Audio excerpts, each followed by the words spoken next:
You're live. Welcome to Senate Education, Tuesday, January 17th, 1:31 in the afternoon.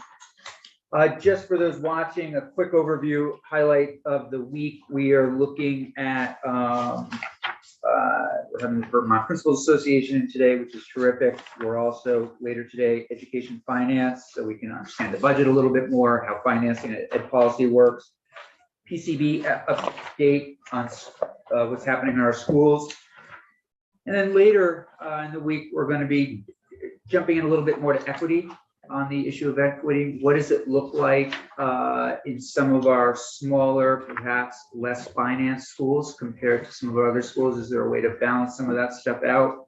Education, workforce development, and then we also are going to be looking at broadband in schools. So that's just kind of an overview. But today, I'm really glad to have Jay Nichols with us. Mr. Nichols, welcome to a newly formulated Senate Education Committee. Yeah. And what we thought we'd do today is just have you introduce yourself. Tell us what the Vermont Principals Association does.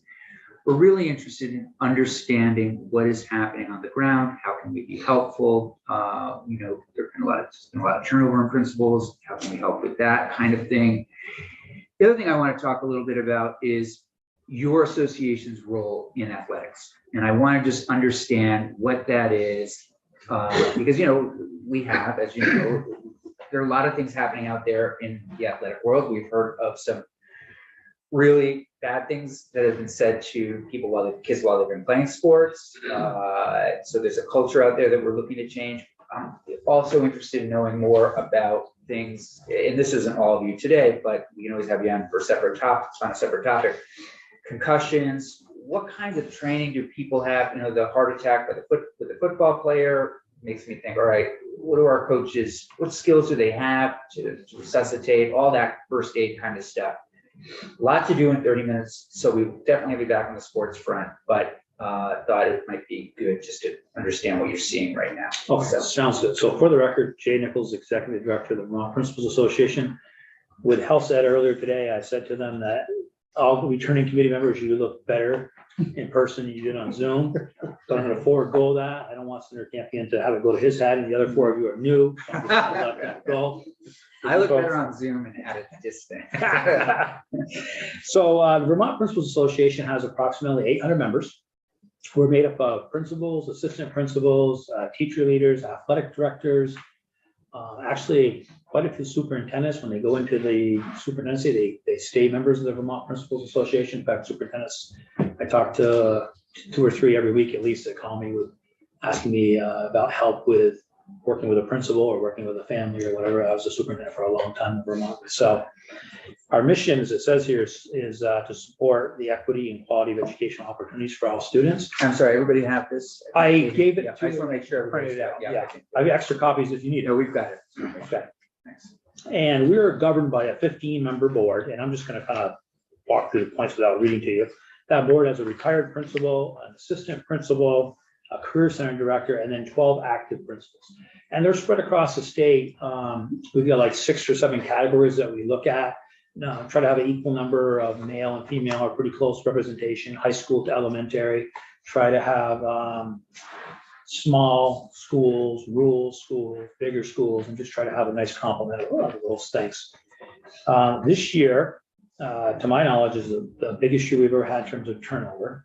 31% of school leaders, principals, assistant principals turned over this year. Now, the turnover is defined in the United States for school leaders as not being in the same seat as the previous year. So some of those turnovers are people that went on to be a superintendent or left this school as principal, become principal of this school, or In Vermont, yeah. or another state, Vermont or another state. Just means they're not in the same seat.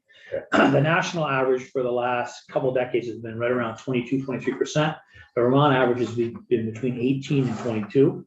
We're usually a little bit lower than the nation. This number is very scary. And I know of at least 7 principals this year that have already left their jobs that are not going to be back for next year. In some cases are already gone. So the job is almost undoable. And that's what many of them are saying as to why they're leaving. And we're seeing a similar thing with the number of teachers that we're losing. But when you lose your school leader, the impact is really, really high. The original request I got talked about COVID recovery funds. So I'll talk about that a little bit. The federal funding that came forward was certainly appreciated. It did have a positive impact in some areas. Some schools were able to hire individuals that provided more mental health support, social emotional learning, and academic recovery personnel. One of the hardest issues was that many places couldn't hire anybody because there was nobody to hire. And we had a number of teachers that said, I've got to have the time off this summer. I'm just too wasted. I'm just overwhelmed. And that was a big refrain from last year. We also started some after-school programming and summer enrichment programming that plenty of places had not had before. Some did through a program called 21st Century, which is run through the AOE. And there's federal grant money to help support that, but there's also a cutoff. There's also a whole bunch of schools that don't get it. With the COVID recovery funds, almost everybody that really wanted to run a summer program last year had the opportunity to do so. So that was really good. That made a big difference for a lot of families in the summer. Did mention here, one of the goals for us, one of the goals the governor talked about was to use the one-time monies for one-time programs. Unfortunately, it doesn't really work in schools. I know that one of you is a teacher. I know one of you has a spouse that's a teacher. I know Senator Campion is sort of a teacher like me, teaches college classes. In K-12, the human construct is really, really important. So you're usually hiring, when you're hiring extra support, it's personnel. That's what it comes down to. It's not like you can hire this program, just put this program in, the program's going to fix all ills. It's really about the training of the staff that's going to implement the program. A major concern for us, the VPA, and for principals is that many people think that we're going to be back to normal. We need to remember that our kids that are in school have basically lost, roughly 3 years of instruction. People say 3 years. But when we talk about the absenteeism that we had in Vermont, so last year there were lots of days that a number of kids in the class weren't there and schools could not do new instruction. Or if they did, then they had to backfill for those kids that came in, not necessarily sick, sometimes just because they tested for COVID symptoms or whatever and had to stay home because they had a cough or had a runny nose. In the past, those kids came to school. Now they're staying home. So there's a lot less opportunity in instruction. And I think it's 11 states had a higher percentage of kids miss school in person, and Vermont's one of those 11 states. Many states did not go the way that we did in terms of closing schools. And I'm not saying we did anything wrong. We did it and tried to save lives. I'm not knocking that at all. I think the legislature, the governor, and all of us were on the same page. But the reality is that kids get a lot less instruction than they did get in some other states. That's just the reality. And that is having an impact. Enormous concern for school leaders, especially in poor and more vulnerable places, as the hiring staff. Support staff openings are still in the hundreds. I actually checked this morning. We have 1,056 open jobs on School Spring in Vermont. So that's 1,056 openings. Yeah, I checked it today this morning. Yes. Can you equate that to a percentage? So I have no clue. And that's counting everything. So there's like, if I'm looking to hire an ultimate Frisbee coach, that might be on there. A bus driver might be on there. A principal would be on there. A teacher would be on there. A food service employee might be on there. But the fact that it's over 1,000 and it's January 17th, usually we're somewhere around 1,000 in July or August because everybody's hiring and stuff. But to have that in the middle of winter, that's really scary. But I don't have anything to compare it to. If we want to jump on, what's the website if we want to take a quick? Schoolspring.com. Okay. And then when you go in there, type in, when you get to it, it'll give you the states you can check Vermont, and just say K-12 education, and it'll bring them all up for you. You can see them all. In a normal year, Jay, it seems like that'd be a couple hundred At this time of year, at the most. at the most. Yeah, this is a crazy number. And we were in the thousands before school started. I mean, just in paras and teachers. Right. Forget about other positions. And remember, there are roughly 85,000 kids being educated in Vermont, K through 12. Yeah. So a huge impact when you don't have staff there. And I just want to touch on, we're going to be spending many years trying to overcome any social, emotional, and academic deficiency exacerbated by the pandemic. And we can all tell stories. I have a grandson who's a freshman, and I was talking to the principal who I teach a new leadership class through St. Mike's for new principals. Yeah. It's for principals who are already principals. Every year I've got 20 people in the class. This year I got 51. Most principals in Vermont, if they're brand new to Vermont, or brand new principals, they take that class, and the superintendent's also come to take the class. And you bring in legal experts and different people to work with them. And in that class, we were talking about, the issue around academic deficiency and all the things that kids need and support that they need.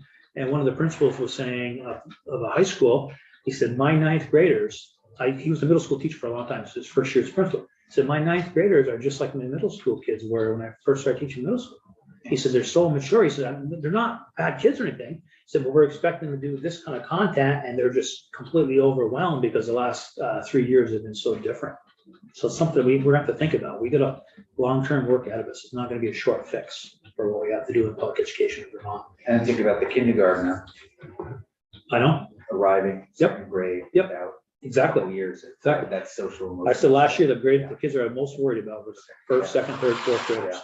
Because they really came right into it. Right. No socialization. Started kindergarten during COVID. Yep. Yeah. Exactly. Yeah. We even have situations where we have support staff that are being told to cover other responsibilities. Substitute teachers are almost impossible to find.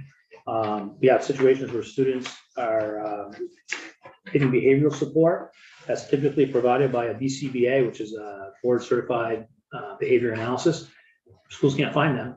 Many schools, it's gonna blow your mind. Many schools are hiring people online from other states to try to decompress these kids.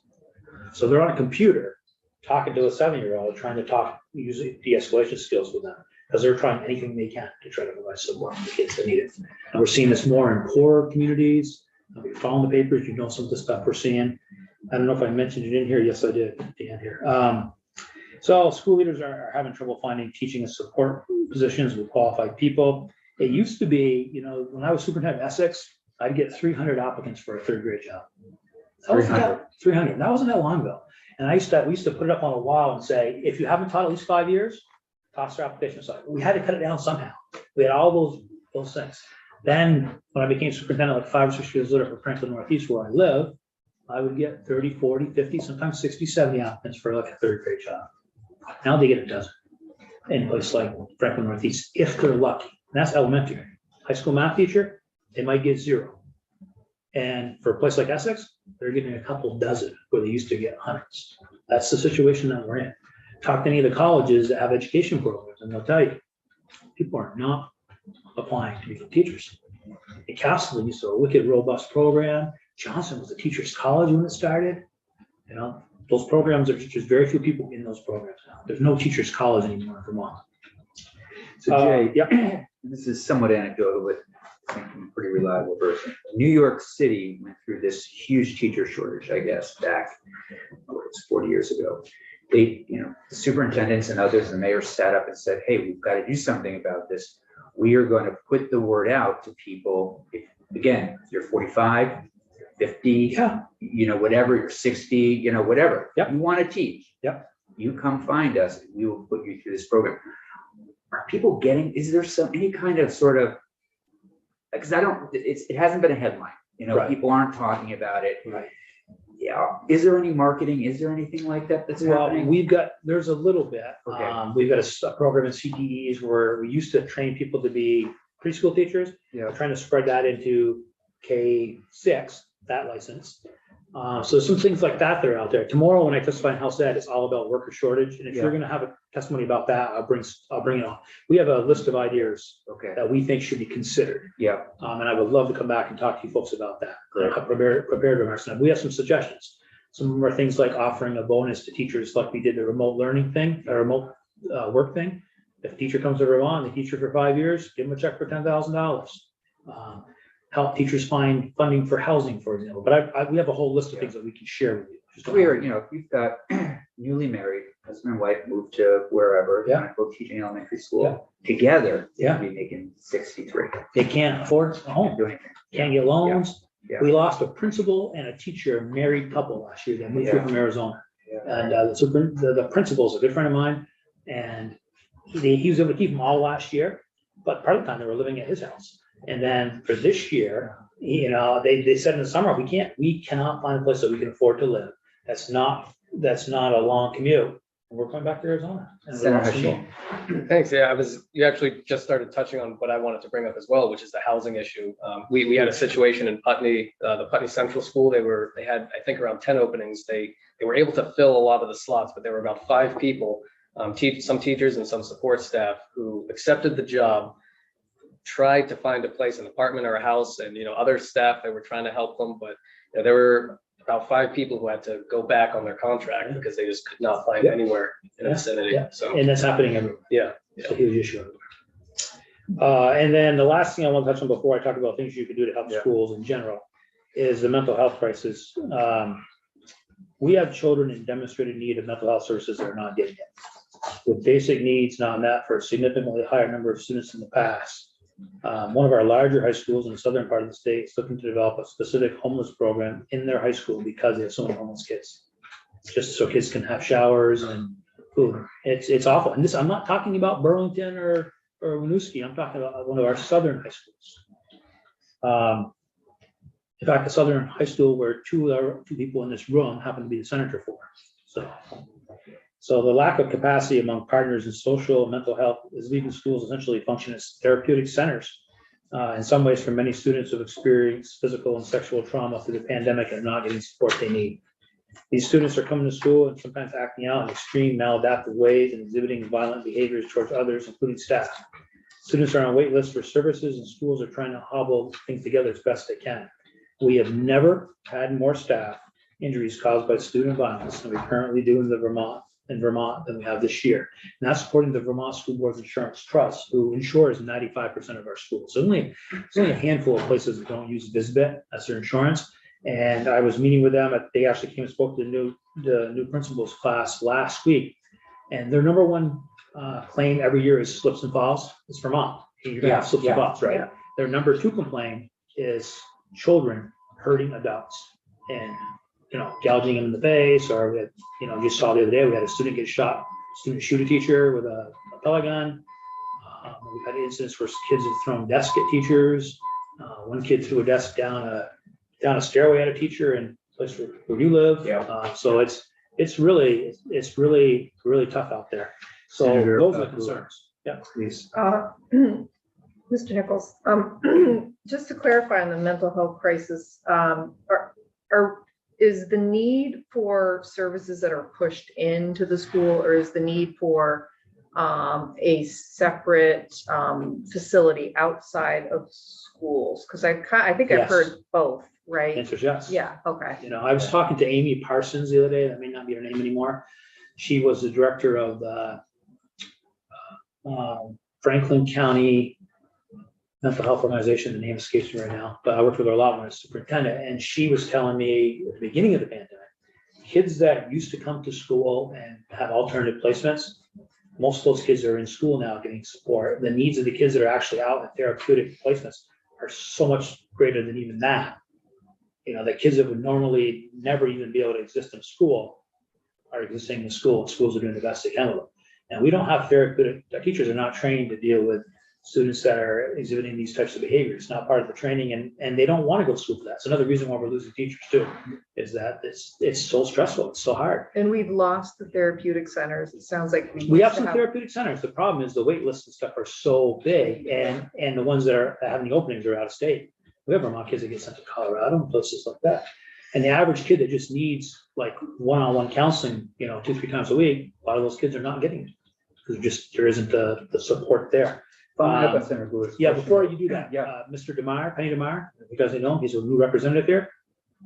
We don't know the House members. Okay, he was telling me the other day that his son quit teaching. I was, oh my God, his son was a phenomenal teacher. His son and his wife are both, his son and his daughter are both teachers of mine. And his son quit teaching, and he said the stress is too much. The kids come completely out of control. I can't teach. And he walked away. He's been teaching 15 years. Yeah, I talked to Senator Parent last night in Franklin County. Good example. He was also showing, one of his former teachers just said, they moved to a different Can't do it career. anymore. Yeah. ESSER funds, could they be used to do any kind of recruiting? In other words, as we start to formulate, what can we do to get more mental health professionals in the classroom, hire people?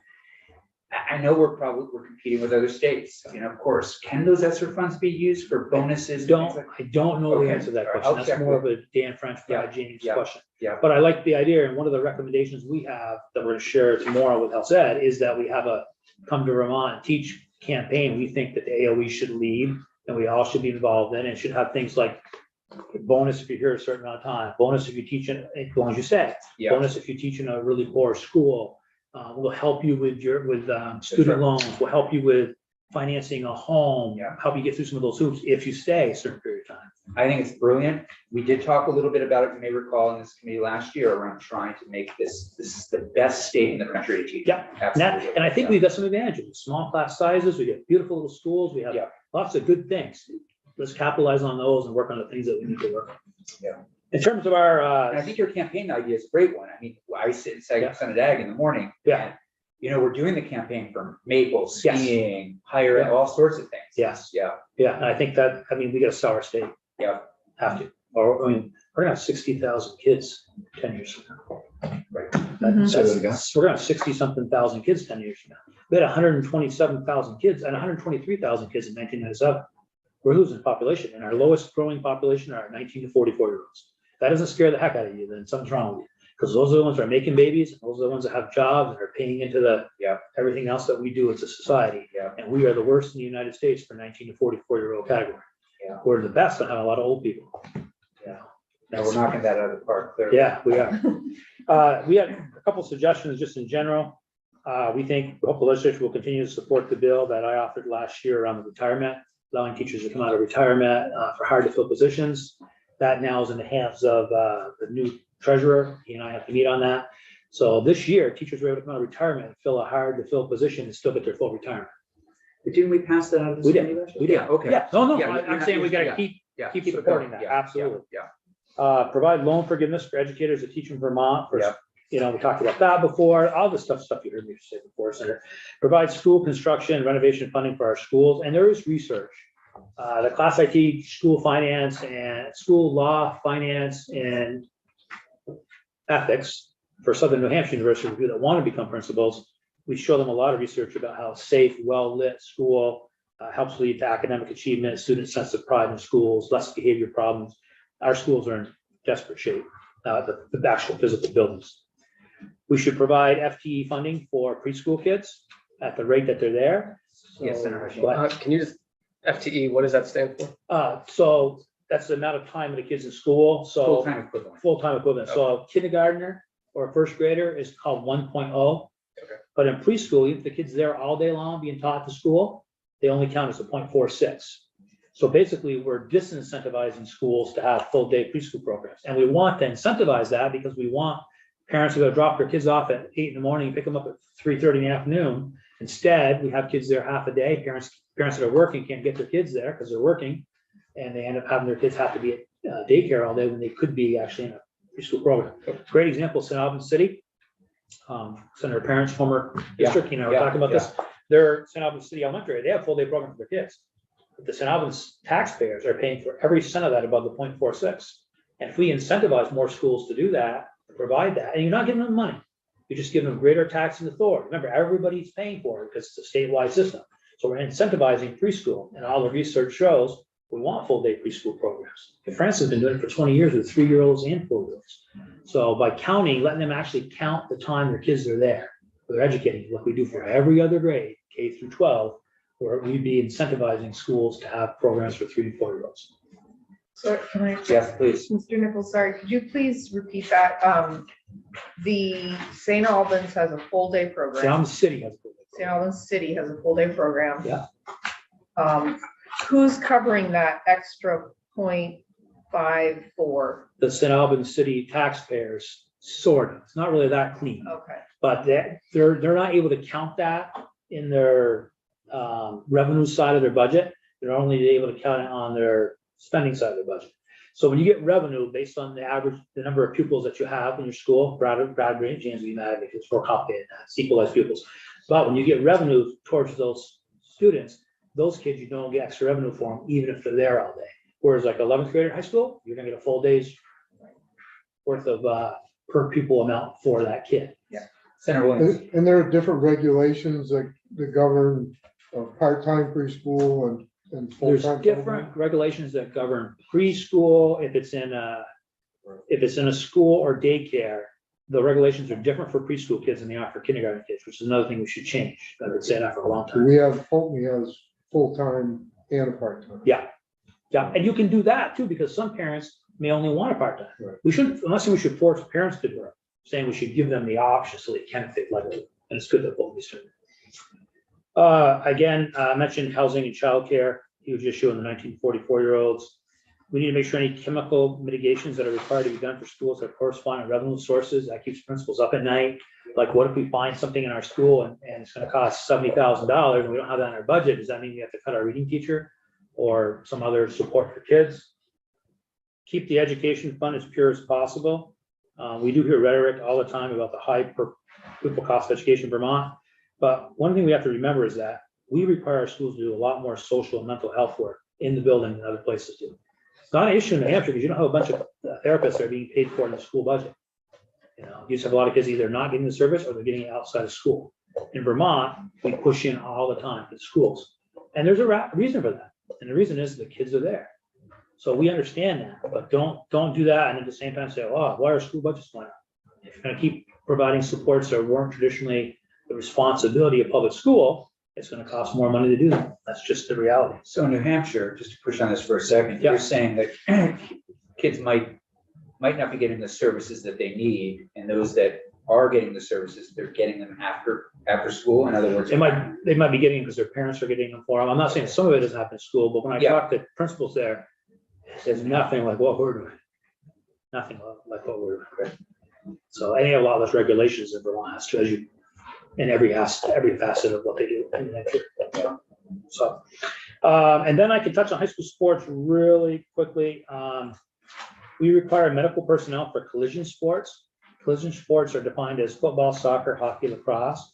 That went into effect in 2015. There was a statutory change that we testified for before my time. Yeah. The EPA supported it. And I took the language here from 3 of the sports, but I forgot to do hockey. But football just says the whole school must provide for emergency medical services, and it will be medical coverage and standby ambulance service for football. Soccer, it says you must have adequate medical coverage, and they give examples, doctor, AT, nurse at all home games. And lacrosse, all schools are required to have appropriate medical personnel at all home games this season, which started in 2015. And this is Vermont state law. And then I put in some information here that was given to me by the athletic director at Mount Abraham. What's my name is Devin Wendell. Yeah. And Devin's very in tune with athletic trainers and stuff. We have 71 VPA member high schools in the state, and he shows how there's 44 of those have athletic training coverage. Many places don't, especially the smaller schools. He also told me to make sure that I told you that athletic training is now moving to more of a master's degree program. So it's a lot more costly. And you can see in 2013, the Vermont concussion law came into place. And then you can see in 2015, we also added the hot weather policy, the cold weather policy. In addition, the EPA under Bob Johnson, who was my assistant till last year, went out and got a bunch of grants for schools, and we gave out wet bulb bulbs to a ton of schools. We also gave out the paddle machines for CPR. Yeah. We got a bunch of grants, and so we were able to, some of the poorer schools, we were actually able to give them some. We actually have one in the VPA office too, if somebody has a heart attack in our office. Not every school has those. We gave them out to as many schools as we could. And then the bottom there, it talks about training, and you can click on the link there and you can see the training, and you can see that all the coaches are trained in CPR and AED training and EEP training every 2 years. They have to go through a certification. Officials go through something similar. With the officials, you definitely have to take the concussion one. I started out playing baseball again last year. That's how desperate we are. I came out of retirement. I don't know if we have to do a first aid one too. I don't know if we have to do a CPR one, baseball umpire. I don't remember doing that. The other two, I know we have to do. And then you can see down there that we work with Dave Maselli, who's the AD at Burn, a good friend of mine. He oversees the coaches program. And if the coaches don't have it into their ADs and ADs don't have it into us, we actually fine schools for not having coaches certified and those things. They have to do it online. It's all online. And then lastly, I put a link at the bottom for you, but I didn't label it. I should have. I was hurrying to get over here. That link is to a study for the National Athletic Trainers Association. And it shows the average cost of a athletic trainer per state. And so in 2021, and has a whole bunch of links in there that you can click on as much as you want to see as much as you want to learn about athletic trainers. Because I was under the understanding you want to know about that. Senator Cooley. Okay. I'm gonna put you in a hot seat. Okay. The hot seat, and I should have been putting everyone in this hot seat. It just now came to me. This is regarding, just schools in general and monies, et cetera. If you could wave a magic wand, what would you do with any surplus that is found in the ed fund? If you feel you can answer that question. Well, I mean, I think of a lot of things that jump right to mind. To me, the most important thing is you've got to be able to Maslow before you can bloom. So it would be, you have to be able to provide students with basic needs before you can expect them to do high level learning. And so I think that making sure that every kid has safe transportation to school, has the mental health services they need, that they're getting breakfast and lunch. I'm not saying that should be paid out of the ed fund, but it needs to be paid from somewhere, and making sure that kids have those things. And then I would be looking at things like, how do we stabilize the teaching and administration force? We talk a lot about hiring new teachers, hiring new principals. But we could do a better job of retaining the ones we have, because the turnover is almost 50% in the United States for teachers in 5 years. Think about that. Half of the teachers leave teaching within 5 years in the United States. That's crazy. And it didn't used to matter because we had so many applicants. Now it matters. We've got to be able to do a better job of retaining those people. Well, I love this Teach in Vermont campaign. Yeah, I think it's a great Come to idea. Vermont, but also stay. Yeah. We'll work to retain you. Yeah. We'll give you the tools, and the resources. One of my people, my staff were talking about this morning, and she said, Erica McLaughlin, she's Principal Randolph, she said, and we should say, if you bring kids with you, we'll give you extra money.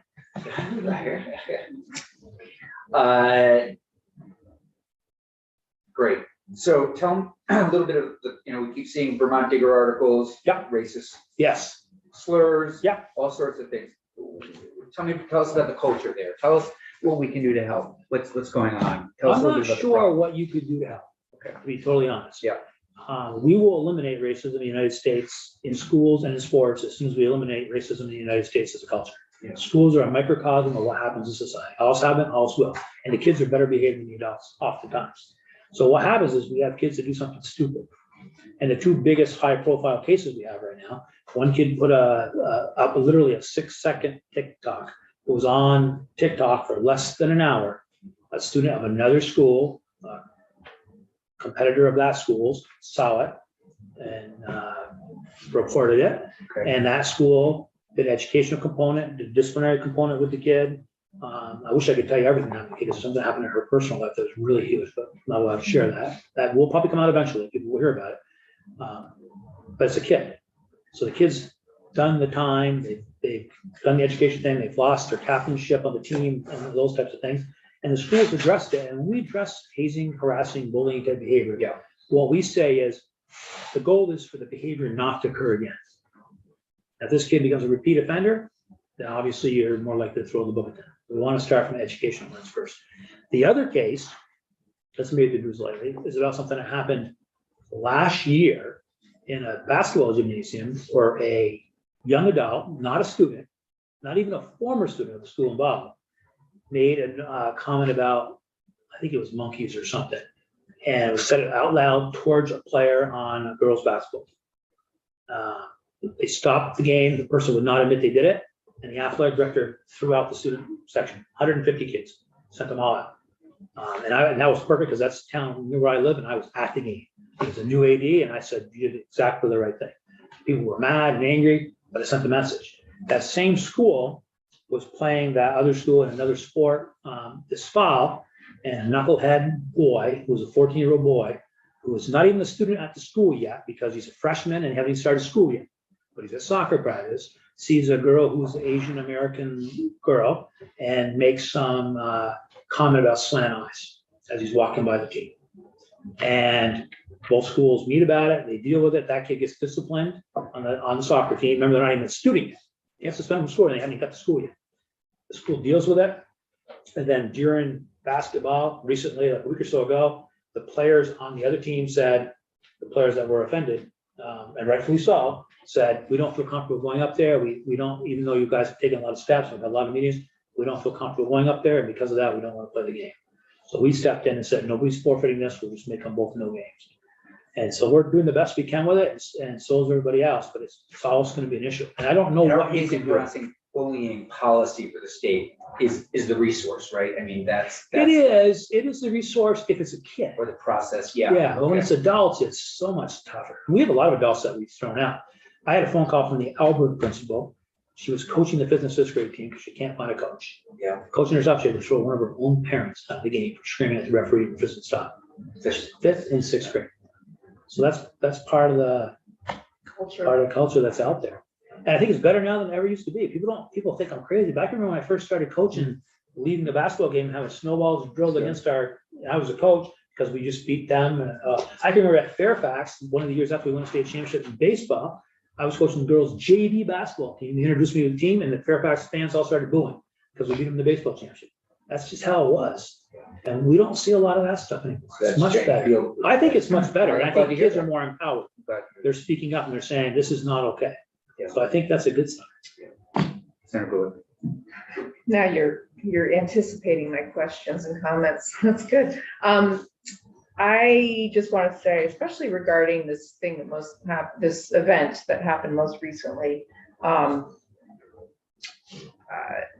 there is like a form of vigilante justice that can happen, especially around social media, and it's very scary. I'm hoping that the adults in the room, especially those schools that are really, really committed to restorative justice, can get on the ball and have a mechanism in place that can really swoop in and take hold of the situation, because it's really unfortunate and it's kind of frightening. We agree, and that is a huge worry of ours. We've seen some places where the school of the alleged perpetrator has tried to do that and tried to involve the other school, and the other school has said no. And the rationale behind saying no has been, we feel like our kids have already been harmed, we don't want to participate in that. And we don't feel like we can force them to, and it just makes it become at loggerheads on how do you deal with that? And sometimes the only way we can deal with it is to separate the two and hope and try again in the future.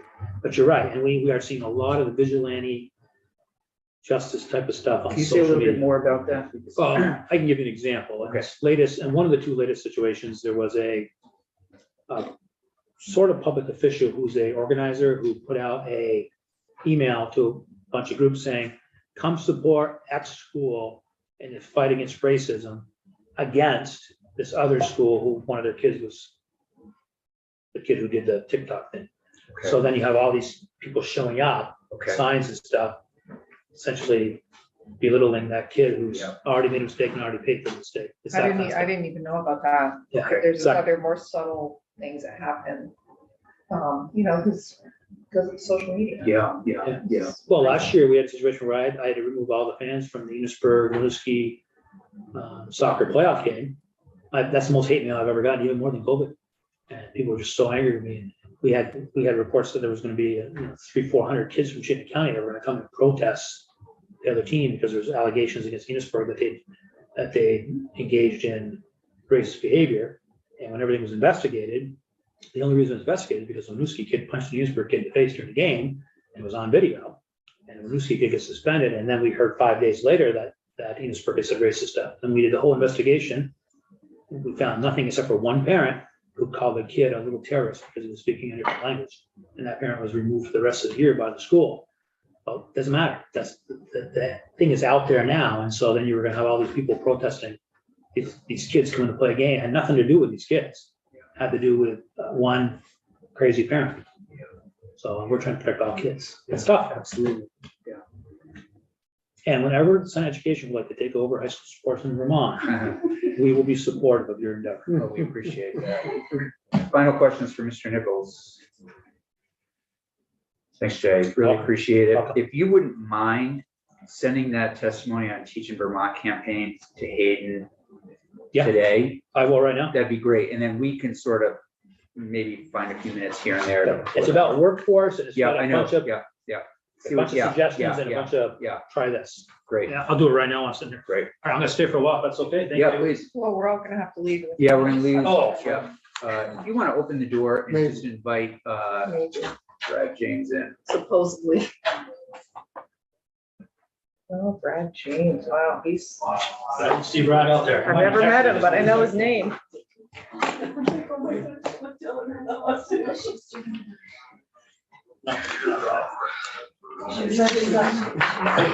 We're doing finance next. That's what Brad James does. Yeah. He's the money guy, the numbers guy. You gotta know. You gotta know. Well, I'm gonna kick it off with your question. Tell us what's in the budget, you know, what is in. Oh, there he is. Mr. James, just so you know, we are anticipating that this fire alarm is gonna go off momentarily. King But Charles. we thought that we would start and then we'll return, and we might be a little bit behind schedule, but it was, this is education, finance policy, and the budget. Big topic. I've been lucky to be which kind of part of Brad James's presentations now for several years, and they're terrific and really helpful.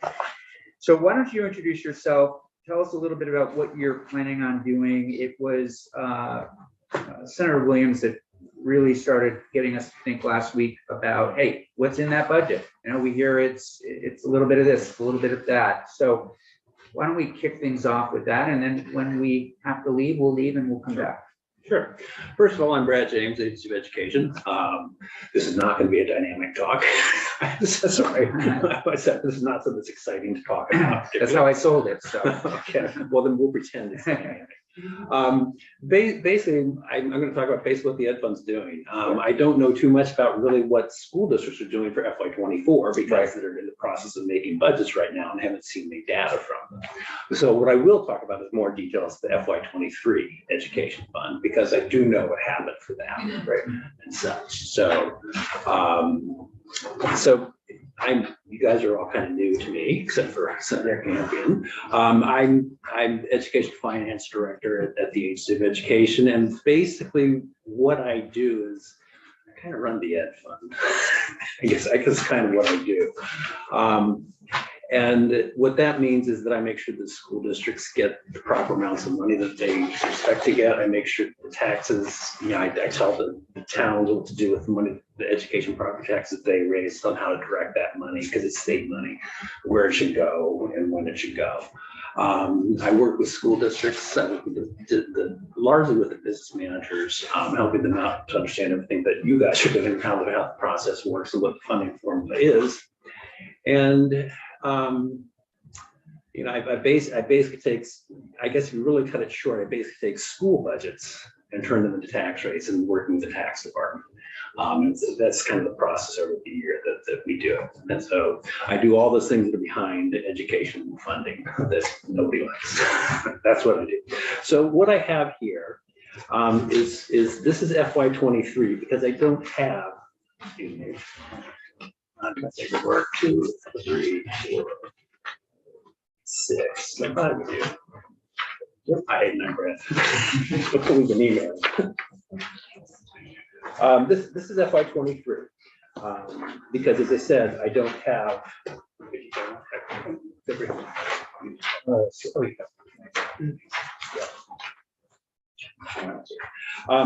This is FY23, and I kind of muted it because when I let Excel do it, it looked like this. It's kind of brighter colors. I didn't want to suck down the tone in the printers. So what this is just showing is kind of relative size of the different parts of the education. FY23, the total here is 1,966. These are millions of dollars here. It's $1.966 billion, so almost $2 billion. For FY24, we are projected to be just over 2 billion. So 2 billion, I want to say 72, 76 million, something like that. Okay, but what happened within this, I'll hold this one up so you guys see. What would happen is the relative size of these won't change with one exception, or won't change significantly, I should say, with one exception. And I'm going to go through this in a little more detail, but I'll get to it. The one exception is universal school meals. Last session, the legislature put in $29 million as one-time funding for FY23 universal school meals, and that's that block right there where my finger is. Okay, that's that block.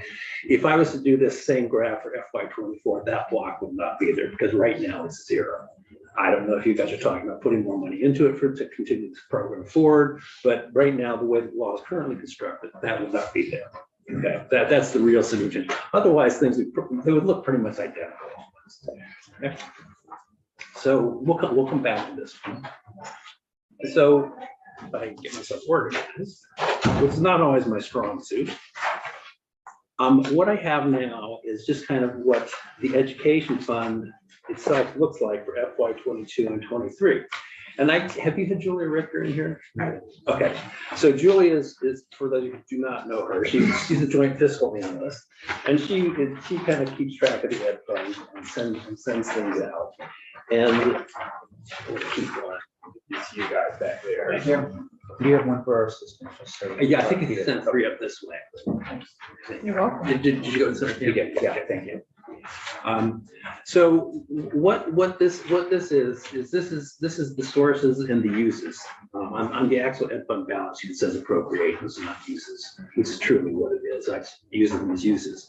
But this is kind of showing you what's happening, where the money comes from. But what we're really focused on today, I think, is what the money's being used for. Okay. And so you can see that in FY 24, if we look down at the bottom. The alarm is going off. Oh, it is. Yeah. Oh, oh, oh.